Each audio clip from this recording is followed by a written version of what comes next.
আল্লাহ নবী জানান লিকুল্লি শাইইন সিনামুন ওয়া ইন্না সিনামাল কুরআনি সূরাতুল বাকারা ফিহা আয়াতুন হিয়া সাইয়্যিদাতু ওয়া হিয়া আয়াতুল কুরসি। আল্লাহ নবী জানান প্রত্যেকটা জিনিসের একটা চূড়া আছে, প্রত্যেকটা জিনিসের একটা শীর্ষস্থান আছে। আছে না নাই? প্রত্যেক জিনিসের একটা চূড়া আছে। আপনার চূড়া কি? আমাদের চূড়া এই তো আমাদের চূড়া মাথা। মিনারের চূড়া আছে, মসজিদের চূড়া আছে, ঘরের চূড়া আছে, গাছের চূড়া আছে। প্রত্যেক জিনিসের চূড়া সর্ব উঁচু জায়গা আছে। আছে না নাই? আছে। নবী আমার জানান লিকুল্লি শাইইন সিনামুন, প্রত্যেকটা জিনিসের একটা চূড়া আছে, প্রত্যেক জিনিসের একটি শীর্ষ উঁচু জায়গা আছে। ওয়া ইন্না সিনামাল কুরআনি সূরাতুল বাকারা, আর গোটা কোরআন শরীফের চূড়া, গোটা কোরআন মাজিদের শীর্ষ জায়গা, গোটা কোরআন মাজিদের উঁচু জায়গা হলো সূরাতুল বাকারা। জনে বলুন সুবহানাল্লাহ। ফিহা আয়াতুন ওয়া হিয়া সাইয়্যিদাতুন ওয়া হিয়া আয়াতুল কুরসি। আর ওই সূরা বাকারার ভিতরে এমন একটা আয়াত আছে, এমন একটা আয়াত আছে যে আয়াতটা হলো গোটা কোরআন মাজিদের নেতা, গোটা কোরআন মাজিদের সরদার। জোরে বলুন সুবহানাল্লাহ। ওয়া হিয়া আয়াতুল কুরসি, ওটা অন্য কিছু নয়, ওই আয়াতটাই হলো আয়াতুল কুরসি শরীফ। জোরে বলুন সুবহানাল্লাহ। এই আয়াত যদি কেউ সন্ধ্যা বেলাতে ঘরে তেলাওয়াত করে, আমার আল্লাহ পাক একবার আয়াতুল কুরসি তেলাওয়াত করার কারণে ওই ঘরটাকে আল্লাহ পাক সমস্ত প্রকার বালা মুসিবত থেকে, বিপদ আপদ থেকে আল্লাহ পাক হেফাজত করে দেন। জোরে বলুন সুবহানাল্লাহ।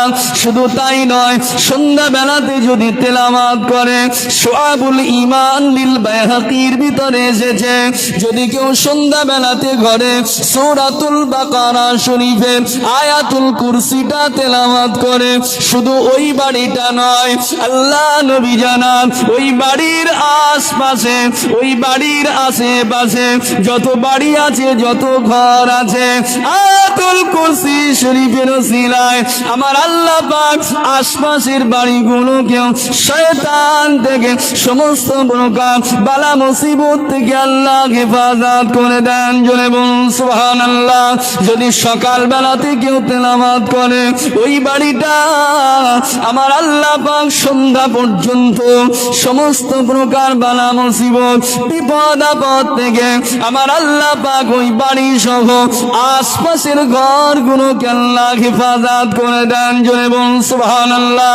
শুধু তাই নয়, আয়াতুল কুরসির ফজিলাত এত বেশি, আয়াতুল কুরসির ফজিলাত এত বেশি, আল্লাহর কোন বান্দা যদি আয়াতুল কুরসি শরীফটা সন্ধ্যা বেলাতে তেলাওয়াত করে, সন্ধ্যা বেলাতে তেলাওয়াত করে, সারা রাত সে হেফাজত হয়ে যায়।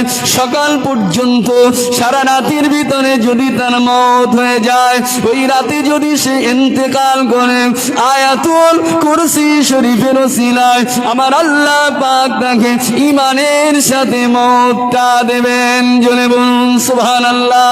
সকাল বেলাতে যদি কেউ আয়াতুল কুরসি শরীফটা তেলাওয়াত করে, সকাল বেলাতে যদি কেউ আয়াতুল কুরসি শরীফটা তেলাওয়াত করে, আয়াতুল কুরসির ফজিলাত এত বেশি, আয়াতুল কুরসির দাম এত বেশি, আল্লাহ নবী জানান সকাল বেলাতে তেলাওয়াত করলে সন্ধ্যা পর্যন্ত, সন্ধ্যার ভিতরে যদি তার মওত হয়, আমার আল্লাহ পাক ওই বান্দাটাকে আয়াতুল কুরসির ওসিলাতে ঈমানের সাথে মওত দান করবেন। জোরে বলুন সুবহানাল্লাহ।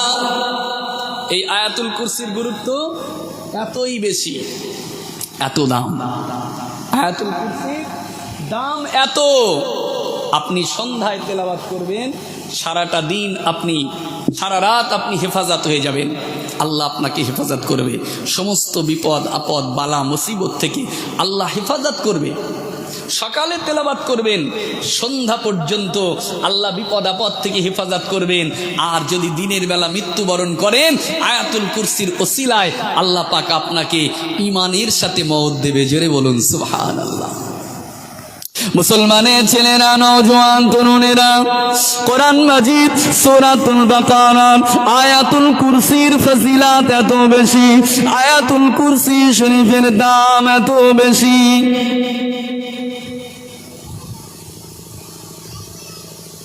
ও মেজনেরা, আল্লাহর কোন বান্দা যদি হাদিস সাক্ষী দিয়েছে, নূর নবী আমার জানান, আল্লাহর কোন বান্দা যদি 5 ওয়াক্ত নামাজে প্রতি ওয়াক্ত নামাজের পরে ফরজ নামাজটা শেষ করে, ফজরের ফরজ নামাজ পড়ে, জোহরের ফরজ নামাজ পড়ে, আসরের ফরজ নামাজটা পড়ে, মাগরিবের ফরজ নামাজ পড়ে, এশার ফরজ নামাজ পড়ে, 5 ওয়াক্ত ফরজ নামাজের পরে যদি একবার করে আয়াতুল কুরসি শরীফটা তেলাওয়াত করতে পারে, আল্লাহ নবী জানান ওই ব্যক্তির জন্য জান্নাতে যাওয়াটা মৃত্যু ছাড়া আর কিছু প্রতিবন্ধক নয়। 5 ওয়াক্ত নামাজের পরে একবার করে যদি আয়াতুল কুরসি শরীফটা পড়া যায়, ওই ব্যক্তি মৃত্যুবরণ করবে, মৃত্যুর সাথে সাথে আল্লাহ পাক তাকে তার দয়ার জান্নাত খানা দান করে দেবেন। জোরে বলুন সুবহানাল্লাহ।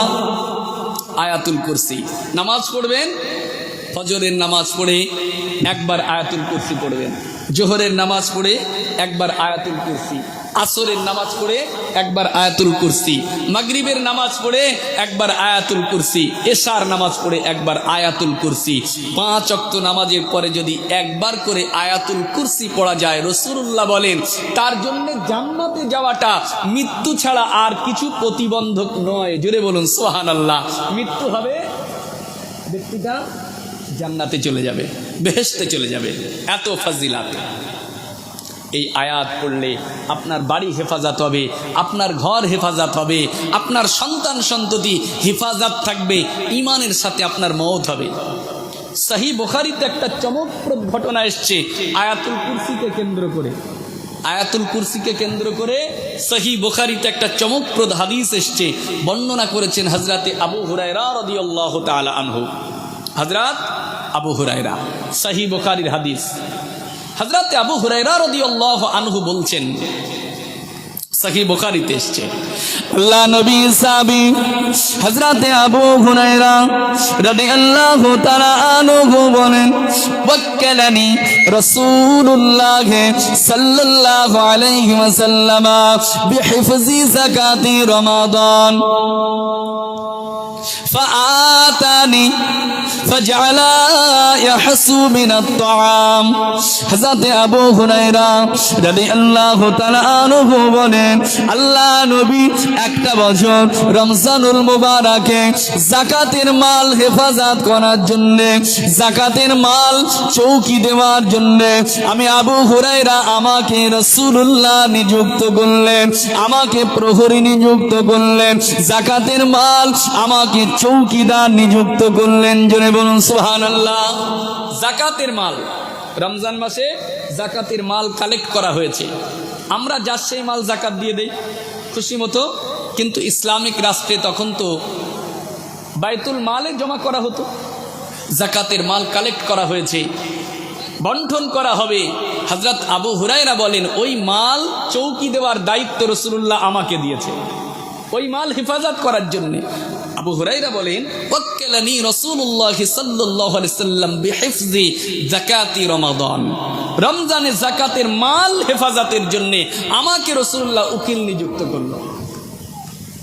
হুজুর বলেন, আমি রাতের বেলা চৌকি দিচ্ছি, যাকাতের মাল পাহারা দিচ্ছি যেন চোর না চুরি করে নিয়ে যেতে পারে। হুজুর বলেন, ফাআতানি ফাজআলা ইয়াহসু মিনাত তাআম, দেখা গেল রাতের বেলা হঠাৎ করে একটা চোর চলে আসলো, যাকাতের মাল রাখা আছে, চোর এসে আজলা ভরে তার হাতে যতটা মাল ধরে আজলা ভরে যাকাতের খাদ্য চুরি করতে লাগলো, যাকাতের খাদ্য চুরি করলো। হযরতে আবু হুরায়রা রাদিয়াল্লাহু আনহু বলেন, আমি তাকে ধরলাম, ফাআখাযতুহু ফাকুলতু লাআরফাআন্নাকা ইলা রাসূলিল্লাহি সাল্লাল্লাহু আলাইহি সাল্লাম। হযরতে আবু হুরায়রা বলেন, চোর চুরি করতে এসে যাকাতের মাল আজরা ভরে মালটা তুললো, আমি আবু হুরায়রা তাকে গিয়ে ধরে ফেললাম। ফাআখাযতুহু ফাকুলতু লাআরফাআন্নাকা ইলা রাসূলিল্লাহি সাল্লাল্লাহু আলাইহি ওয়াসাল্লাম। হযরতে আবু হুরায়রা বলেন, চোরটাকে আমি পাকড়াও করলাম, চোরটাকে আমি ধরে ফেললাম, চোরটাকে ধরে আমি বলতে লাগলাম, অবশ্যই তোমাকে আজকে আল্লাহর রাসূলের কাছে নিয়ে যাব, তোমার বিচার করব, মদিনার মসজিদে নববী শরীফে গিয়ে তোমার বিচার হবে। চোরটাকে ধরলো। হযরত আবু হুরায়রা হুজুর বললেন, তোমাকে আমি রাসূলের কাছে নিয়ে যাব। চোরটা তখন অনুনয় বিনয় করে বলছে, আবু হুরায়রা আমাকে ছেড়ে দেন না, আমাকে ছেড়ে দেন, আমার সংসারে বড় অভাব, আমি অভাবের তাড়নায় চুরি করতে এসেছি, অভাবের তাড়নায় চুরি করতে এসেছি, আমাকে ছেড়ে দেন, আমি আর আসবো না। হযরত আবু হুরায়রা রাদিয়াল্লাহু আনহু বলেন, চোরের অনুনয় বিনয় শুনে আমার অন্তরে দয়া হলো, আমার অন্তরে মায়া জাগলো, ফারাহিমতুহু, আমি তার প্রতি দয়া পরবশ হলাম। হযরতে আবু হুরায়রা বলেন, চোরের অনুনয় বিনয় শুনে আমার হৃদয়টা কেঁদে উঠলো, আমার মনে দয়া হলো, তাই আমি চোরটাকে ছেড়ে দিলাম। হযরতে আবু হুরায়রা রাদিয়াল্লাহু তাআলা আনহু বলেন, সারা রাত পাহারা দিয়ে ভোরবেলা ফজরের আজান হলো, আমি আবু হুরায়রা ফজরের নামাজের জন্য মদিনার মসজিদে নববী শরীফে হাজির হলাম। আল্লাহর নবী, আমি আবু হুরায়রা, আমাকে লক্ষ্য করে জিজ্ঞেস করলেন, ও আবু হুরায়রা, মা ফাআলা আসিরুকাল বারিহা, মা ফাআলা আসিরুকাল বারিহা, ও আবু হুরায়রা, আজ রাতে তোমার চোরের খবরটা কি বলো, চোরের সঙ্গে তুমি কি ব্যবহার করলে, চোরের সঙ্গে তুমি কি আচরণ করলে, চোরের খবরটা আজকে তুমি শোনাও। রাসূলুল্লাহ জানতেন, কিভাবে জানলেন? চৌকি দিচ্ছে আবু হুরায়রা, হুজুর মসজিদে গিয়েছে আর রাসূলুল্লাহ বলছে, আবু হুরায়রা তোমার চোরের খবর কি, চোর কোথায়? রাসূলুল্লাহ জানেন চোর এসেছিল, রাসূলুল্লাহ জানেন। আমি এদিকে আর যাচ্ছি না, আসুন একটু আগিয়ে যাই। হযরতে আবু হুরায়রা বললেন, ইয়া রাসূলুল্লাহ, ইয়া হাবিবাল্লাহ, হুজুর আমি চোরটাকে ধরেছিলাম, চোরকে আমি পাকড়াও করেছিলাম, কিন্তু চোরের অনুনয় বিনয় শুনে সে কসম করে বলেছে, আমি আর দ্বিতীয়বার আসবো না, আমার বাড়িতে অভাব, আমার সংসারে অভাব, আমার বিবি বাচ্চা সন্তান সন্ততির মুখে আহার তুলে দেওয়ার জন্য আমি অভাবের তাড়নায় চুরি করতে এসেছি। ইয়া রাসূলুল্লাহ, ইয়া হাবিবাল্লাহ, হুজুর আমার মনে দয়া হলো, আমি চোরটাকে ছেড়ে দিলাম। আল্লাহ নবী বললেন, আবু হুরায়রা, ও চোর মিথ্যা কথা বলেছে, দেখবে আগামীকাল আবার তোমার চোর যাকাতের মাল চুরি করতে আসবে, ও চুরি করতে আসবে, ও মিথ্যা কথা বলেছে, ও আসবে, ফের আসবে, দেখবে কালকে ফের আসবে। হযরতে আবু হুরায়রা রাদিয়াল্লাহু তাআলা আনহু বলেন, আমি দ্বিতীয় রাতে আবার যাকাতের মাল চৌকি দিতে গেলাম, যাকাতের মাল আমি চৌকি দিতে লাগলাম। এমন সময় দেখতে পেলাম আবারও আগের দিনের মতো দ্বিতীয় দিনেও আবার চোর এসে হাজির হয়ে গেল, চোর আবার চুরি করতে চলে এসেছে। ও ভাইজানেরা, ও মুসলমানেরা, হযরতে আবু হুরায়রা রাদিয়াল্লাহু তাআলা আনহু বলেন, দ্বিতীয় দিনে আবারও আমি চোরটাকে ধরলাম, আবারও আমি চোরটাকে পাকড়াও করলাম, কিন্তু দেখা গেল ওই চোরটাকে ধরে আমি বলতে লাগলাম, ও চোর, লা আরফাআন্নাকা ইলা রাসূলিল্লাহি সাল্লাল্লাহু আলাইহি ওয়াসাল্লাম, ছাড় নাই তোমার, আজকে অবশ্যই তোমাকে রাসূলুল্লাহর কাছে নিয়ে যাব। হযরতে আবু হুরায়রার কথা শুনে চোরটা আবার দ্বিতীয় দিনে অনুনয় বিনয় করে বলতে লাগলেন, ও রাসূলুল্লাহ, আল্লাহর সাহাবী, ও হযরত আবু হুরায়রা, আমাকে ছেড়ে দাও, আমাকে নিয়ে যেও না। ও আবু হুরায়রা, আমার সংসারে বড় অভাব, আমার সংসারে বড় দুঃখ কষ্টের জন্য, সংসারে অভাবের কারণে, আমি অভাবের কারণে চুরি করতে এসেছি। বিবি বাচ্চার মুখে আড়াল তুলে দেওয়ার জন্য আমি চুরি করতে এসেছি। আমি কসম করে বলছি, ফাহালাফা আল্লাহ ইয়াউদা, চোর কসম করে বলল, ও আবু হুরায়রা, আজকে আমাকে ছেড়ে দেন, আর আমি আসবো না, আর চুরি করতে আসবো না। হযরত আবু হুরায়রা বলেন, ফারহিমতুহু, আমি তার প্রতি দয়া পরবশ হলাম, আমার অন্তরে মায়া জাগলো। চোরের অনুনয় বিনয় শুনে আমি তাকে ছেড়ে দিলাম। সারা রাত পানা দিয়ে ফজরের নামাজে আমি গিয়েছি। আল্লাহ নবী আবারও আমাকে জিজ্ঞেস করলেন, আবু হুরায়রা, মা ফাআলা আসিরুকাল বারিহা, ও আবু হুরায়রা, চোরের খবর কি বলো, রাতের বেলা তোমার কি ঘটনা ঘটেছে বলো।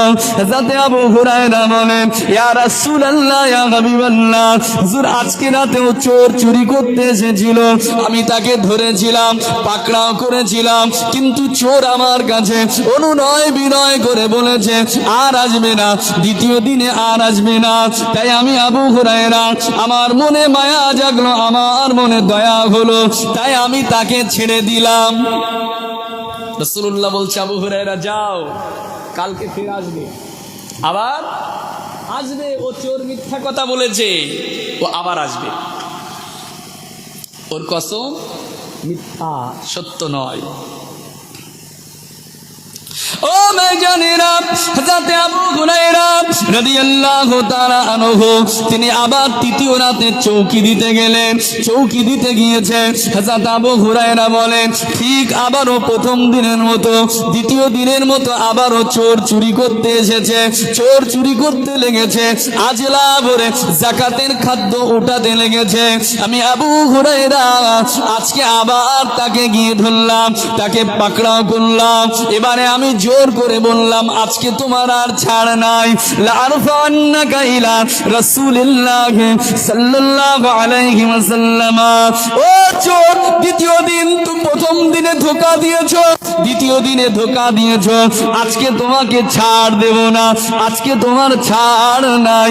ওই সময় চোরটা আবারও অনুনয় বিনয় করে বললেন, ও আবু হুরায়রা, আমাকে ছেড়ে দেন, আমার সংসারে অভাব, আমার পরিবারে অভাব, আমার বিবি বাচ্চা সন্তান সন্ততির মুখে আহার তুলে দেওয়ার জন্য আমি অভাবের কারণে চুরি করতে এসেছি।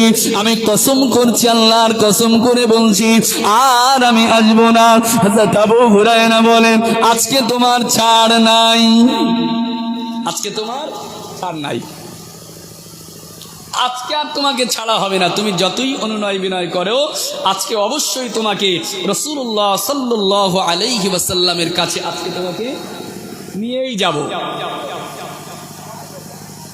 তোমাকে নিয়ে যাবো, আজকে আর ছাড়বো না, যতই অনুনয় বিনয় করো। চোর তখন আবু হুরায়রাকে বলছে, আবু হুরায়রা, আমাকে ছেড়ে দাও, আজকে একটা শর্তে, যদি আমাকে ছেড়ে দাও, তোমাকে আমি একটা দোয়া শিখিয়ে দিয়ে যাব। কি শেখাবো? দোয়া। দোয়া। চোর বলছে, তোমাকে দোয়া শেখাবো, আজকে ছেড়ে দাও আমাকে। চোর আবার দোয়া জানে?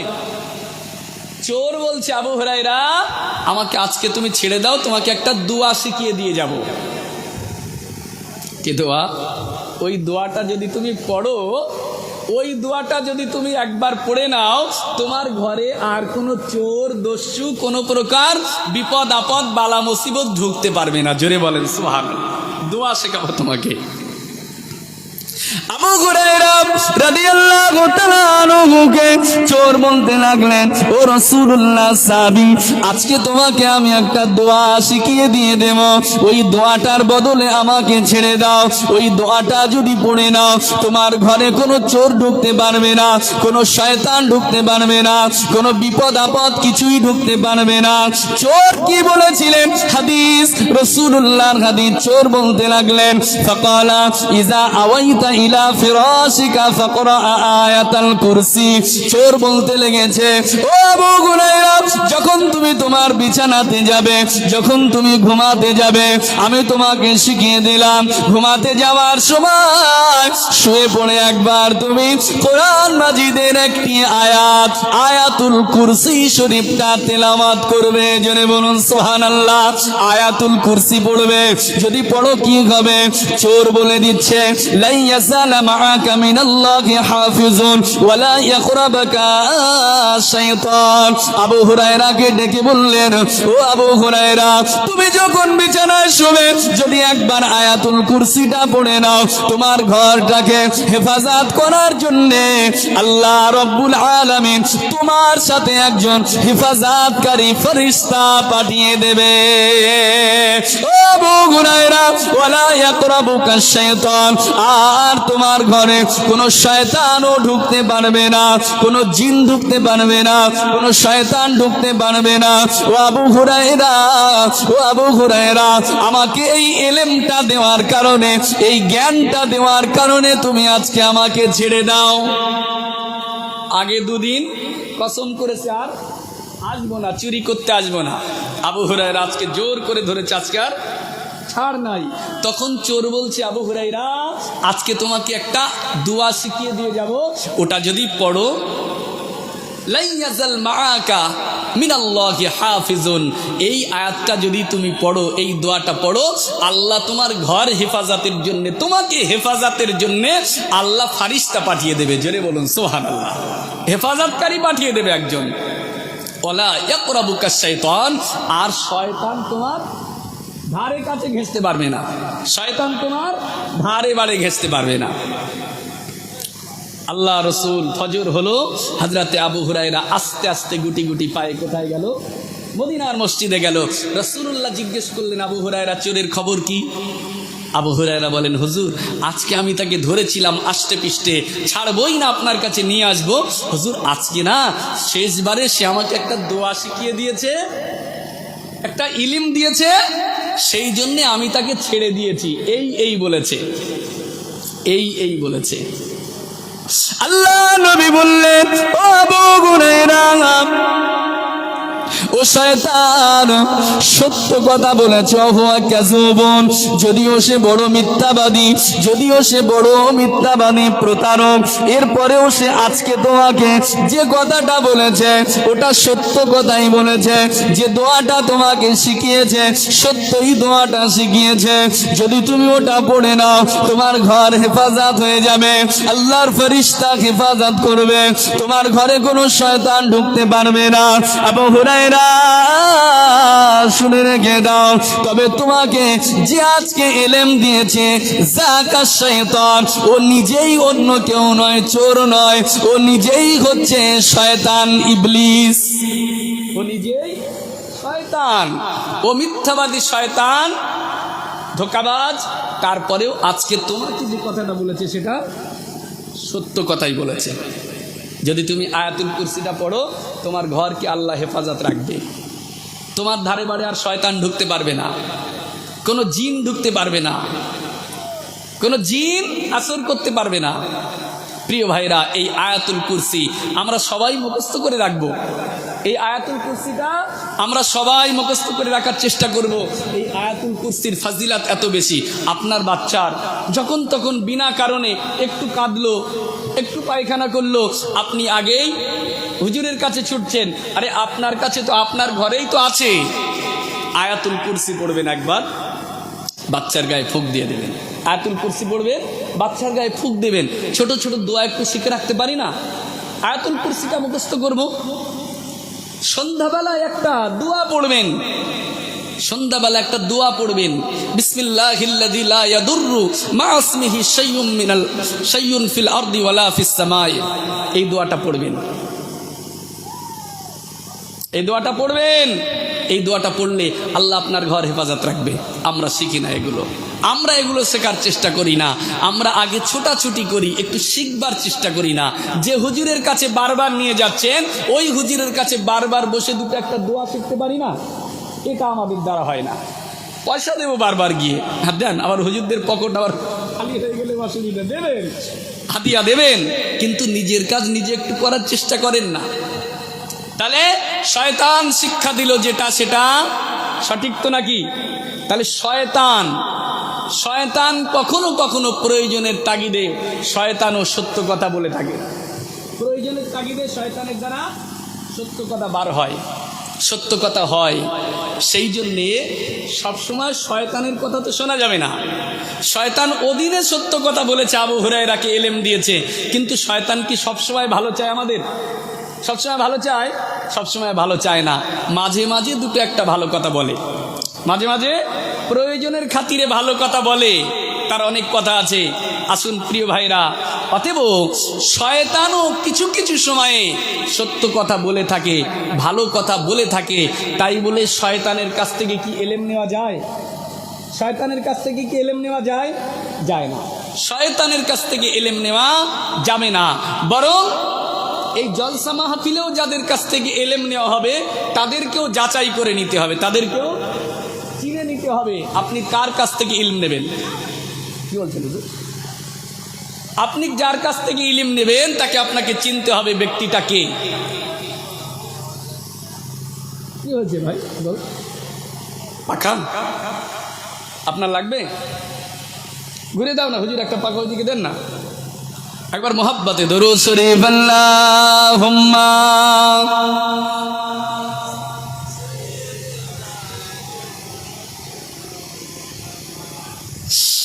ওয়া আলা আলিহি।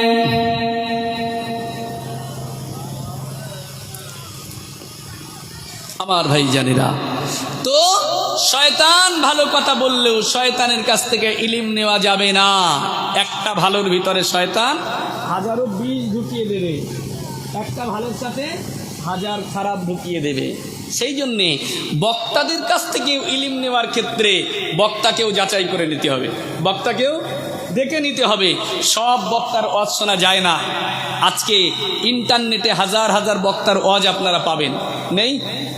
হাজার হাজার বক্তার ওয়াজ পাবেন সোশ্যাল মিডিয়ায়, ইউটিউব, ফেসবুকে বক্তার অভাব নাই। হাজার হাজার বক্তা সামনে চলে আসবে, সব বক্তাকেও চয়েস করা যাবে না। বক্তা দেখলেই ক্লিক করা যাবে না। আপনি জানবেন, আপনাদের ইমাম সাহেবের কাছ থেকে জেনে নেবেন, হুজুর এই বক্তাটার পাওয়া যাবে না, কিন্তু আপনার কোনো আমল নাই, কোনো নেকি নাই, কোনো ইবাদত নাই, আছে আপনার ইমান। হিন্দুরা ভালো কাজ করে না, নেক কাজ করে না?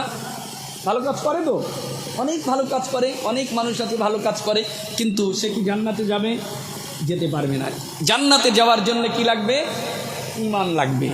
অতএব আপনার আমল অনেক বেশি হতে পারে, ইমান যদি না থাকে জান্নাতে যাওয়া যাবে না। কিন্তু আপনার আমল নাই, নেকি নাই, কিচ্ছু নেই, আছে আপনার ইমান। আপনি যাবেন, একদিন না একদিন আপনি জান্নাতে যাবেন, এটা শিওর, অবশ্যই আপনি জান্নাতে যাবেন। প্রিয় ভাইরা, তাই এমন কথা আমরা শুনবো না। আলাইহি তিনি বলে গিয়েছেন, সুনান তিরমিজিতে এসেছে, ফানজুর আম্মান তাখুযুনা দীনাকুম। ইমাম ইবনে সিরিন বলেন, তোমরা যার থেকে ইলম গ্রহণ করবে, দ্বীনের ইলম নেবে, তোমরা তাকে দেখে নেবে, তাকে যাচাই করে নেবে সে সঠিক জায়গাতে আছে কিনা, তার আকীদা, নিজের আকীদা ঠিক আছে কিনা। যদি আকীদা ভ্রষ্ট হয় তার থেকে ইলম নিতে যাবেন না। আহলে সুন্নাত ওয়াল জামাতের অন্তর্ভুক্ত যারা আছে, ইলম একটু কম হোক, তাদের কাছ থেকে আকীদা ঠিক রাখার, ঈমান ঠিক রাখার ইলমটা নেবেন। প্রিয় ভাইরা, বিরাট আলেম, বিরাট বক্তা বলে তার থেকে নিতে হবে এমনটা না। শয়তানের ইলম অনেক বেশি, শয়তানও হাদিস জানে, শয়তানও কোরআন জানে, তাই বলে শয়তানের কাছ থেকে ইলম নেওয়া যায় না। প্রিয় ভাইরা, আজকে এমন এমন বক্তা এমন এমন ওয়াজ করছে, আমাদের আকীদা নষ্ট হয়ে যাবে।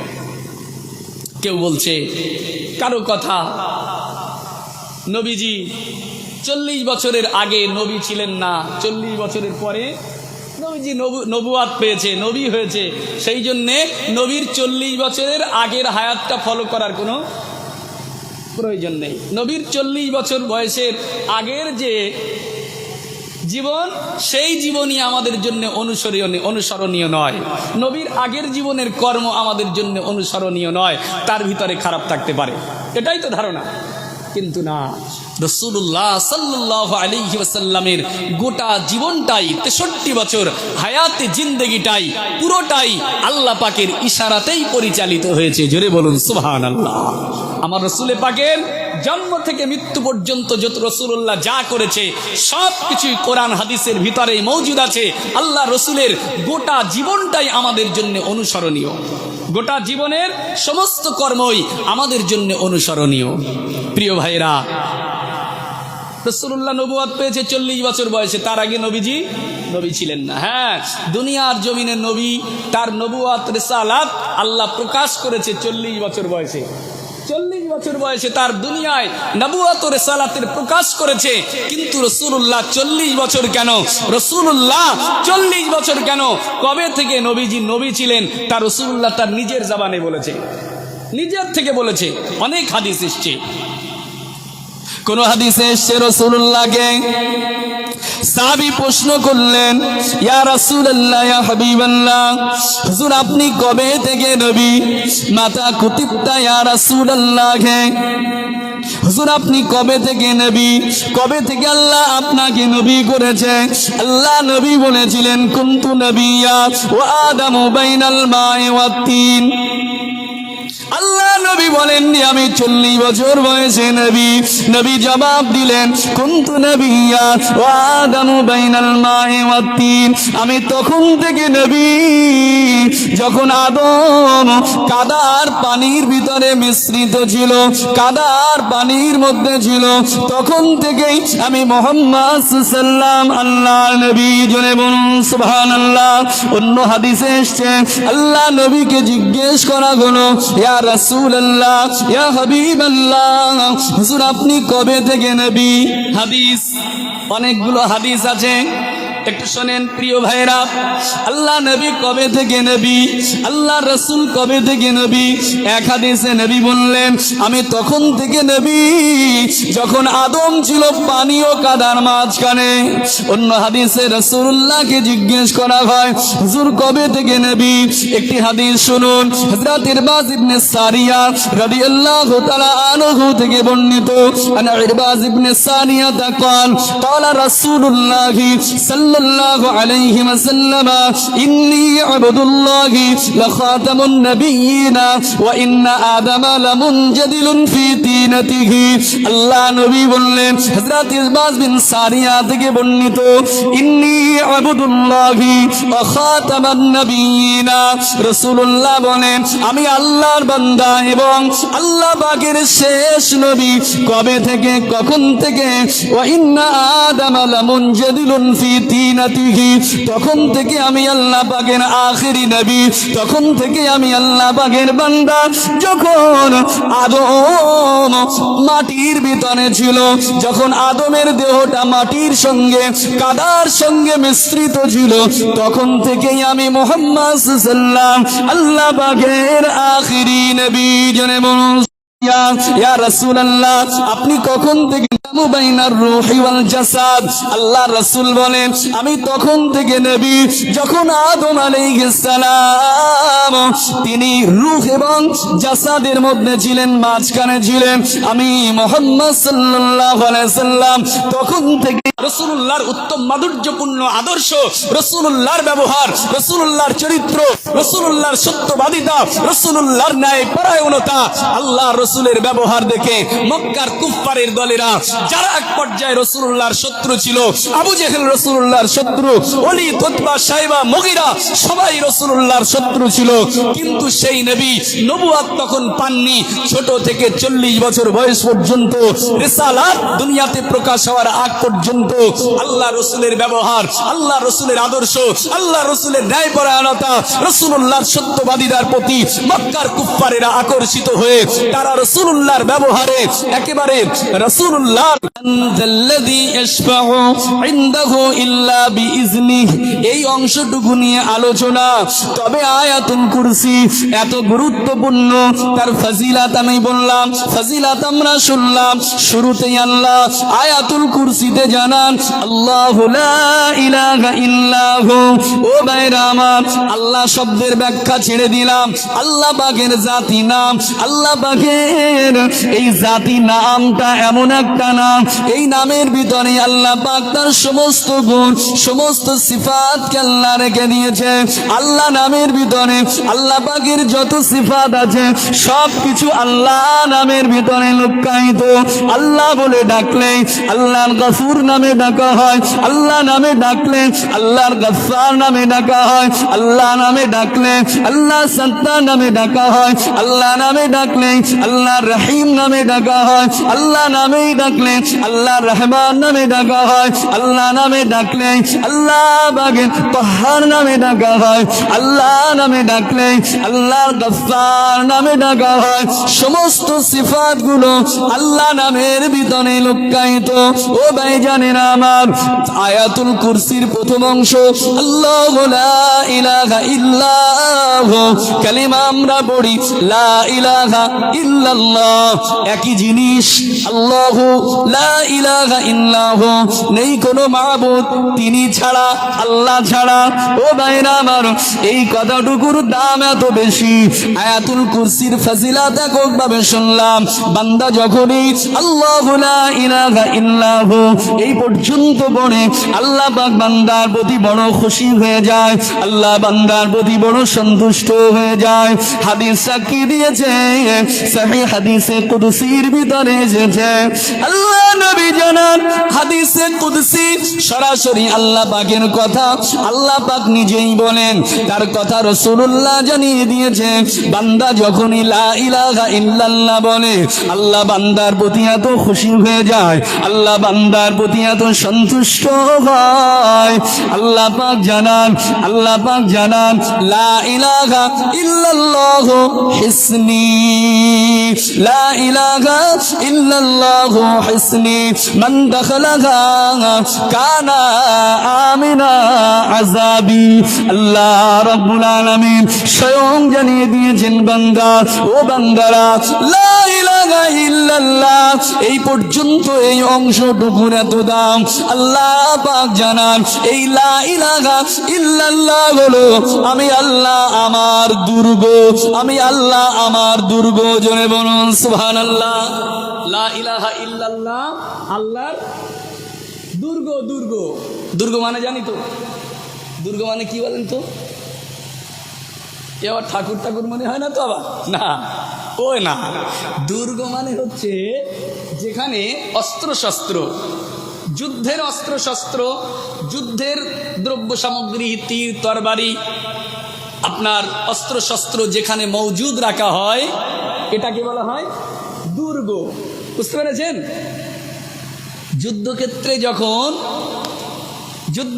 যখন পরাস্ত হওয়ার অভিপ্রায় হয় তখন পরাস্ত হওয়ার ভয়ে তাড়াতাড়ি করে সৈন্যরা গিয়ে কোথায় ঢোকে? দুর্গের ভিতরে ঢুকে যায়। দুর্গের ভিতরে ঢুকলে নিরাপদ, অত শক্ত ভক্ত সেইভাবে তৈরি করা হয়, ওর ভিতর থেকেও যুদ্ধ হয়। প্রিয় ভাইরা, তো এটা হচ্ছে দুর্গ, যেখানে যুদ্ধের সাজ সরঞ্জাম, তরবারি, অস্ত্রশস্ত্র যেখানে রাখা হয়, তীর তরবারি, এটাই হচ্ছে দুর্গ।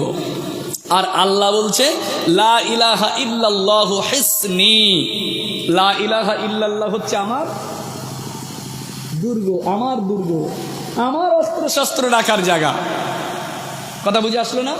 আল্লাহ বলছে, আল্লাহ জানান লা ইলাহা ইল্লাল্লাহু হিসনি, লা ইলাহা ইল্লাল্লাহ হলো আমার দুর্গ। মান দাখালাহা কানা আমিনা আযাবি, যে ব্যক্তিটা আমার দুর্গের ভিতরে ঢুকে গেল, লা ইলাহা ইল্লাল্লাহর ভিতরে ঢুকে গেল, অর্থাৎ যে ব্যক্তি তার মুখে একবার লা ইলাহা ইল্লাল্লাহ উচ্চারণ করে দিল, ও তো আমার দুর্গে ঢুকে গেল। যে ব্যক্তি আমার দুর্গে ঢুকে গেল, কানা আমিনা আযাবি, ওই ব্যক্তিটা আমি আল্লাহ আমার কঠিন আযাবে জাহান্নামা থেকে নিরাপদ হয়ে গেল। জেনে বলুন সুবহানাল্লাহ। লা ইলাহা ইল্লাল্লাহ পড়ি সবাই, লা ইলাহা ইল্লাল্লাহ লা ইলাহা ইল্লাল্লাহ লা ইলাহা ইল্লাল্লাহ লা ইলাহা ইল্লাল্লাহ। বান্দা যখন লা ইলাহা ইল্লাল্লাহ পড়ে আল্লাহ বলে সে আমার আযাব থেকে নিরাপদ হয়ে গেল। আবার হাদিসে কুদসির ভিতরে এসেছে আল্লাহর বান্দা যখনই তার মুখ দিয়ে একবার লা ইলাহা ইল্লাল্লাহ উচ্চারণ করে নেয়, ওই লা ইলাহা ইল্লাল্লাহ দ্রুত গতিতে 7 আকাশ ভেদ করে প্রথম আসমান, দ্বিতীয় আসমান, তৃতীয় আসমান, চতুর্থ আসমান, পঞ্চম, ষষ্ঠ, সপ্তম আসমান অতিক্রম করে আল্লাহ পাকের আরশে আজিম পর্যন্ত পৌঁছে যায়। আল্লাহ পাকের আরশে আজিম পর্যন্ত পৌঁছে যায়। আল্লাহ পাক ওই সময় লা ইলাহা ইল্লাল্লাহর এই দ্রুত গতিটা দেখে আল্লাহ বলে উস্কুতি, ও লা ইলাহা ইল্লাল্লাহ, দাঁড়িয়ে যাও, ক্ষান্ত হয়ে যাও, আর ছোটাছুটি করো না। ওই সময় লা ইলাহা ইল্লাল্লাহ আল্লাহকে ডেকে বলে আল্লাহ আমি ক্ষান্ত হব না, আমি ততক্ষণ পর্যন্ত নিস্তেজ হব না, আমি ততক্ষণ পর্যন্ত থামবো না। ও রব্বুল আলামিন আল্লাহ পাক, আমি যার মুখে থেকে উচ্চারিত হয়েছি, যে আমাকে উচ্চারণ করেছে, যার মুখে থেকে আমি বার হয়েছি আল্লাহ তাকে তো এখনো ক্ষমা করা হয়নি। যতক্ষণ পর্যন্ত না তাকে ক্ষমা করা হবে আমি ক্ষান্ত হব না, আমি স্থির হব না।